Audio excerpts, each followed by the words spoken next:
Welcome back to another video. Today we are headed down to Rochester, Minnesota to meet up with Evan with Evan Companies. Matt and I are going down there. If you're not familiar with these people, I'm going to put all their links in the description or put their Instagram or something on the screen now. But let's jump in the truck. Let's get down there. Right now the guys are loaded up. Trucks and stuff. They're heading off to do a couple things quick this morning.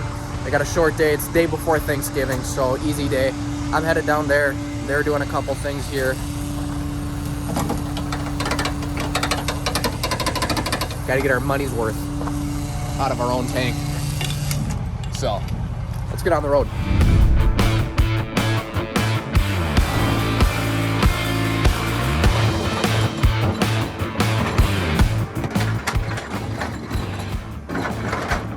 All right, so we're down here in Rochester with Matt and Evan and the cat over my shoulder.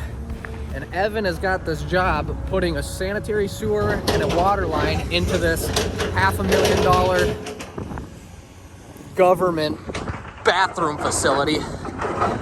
Not sure why that costs so much, but it's just taxpayer money, I guess. But they've got a crap ton of limestone bluff here that they're hammering through.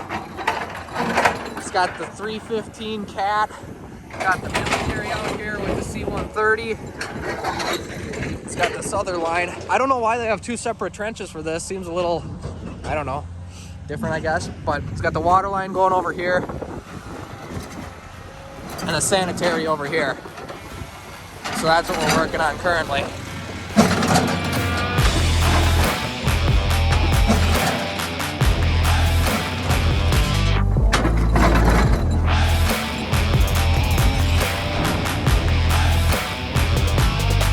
All right, so what you guys are seeing right now is Evan is in the excavator, technically digging blind, because you can't see right in front of him because of the structure there.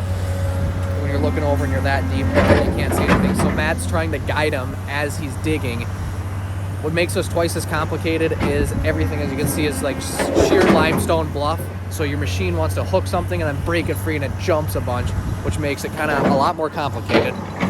Not kind of, but definitely a lot more complicated. The machine wants to hop around so much, and we're trying to be careful around the structure because you don't want to damage the structure. If you damage that structure, then you got to pull the whole structure into place.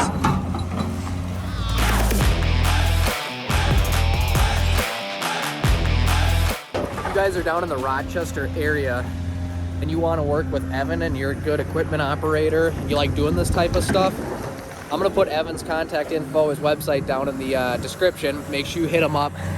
He's looking for good operators, laborers that can do stuff on the ground, spot, run lasers, anything like that. So if you're in the area, great guy to work with, great company. All right, so we got the last little piece hammered there. This thing, they're putting fuel in it right now because that machine's going back. That was a rental. This is Evan's. So that's staying here. We've got this dug pretty much to where it needs to be. They're gonna have to do a core drill into this.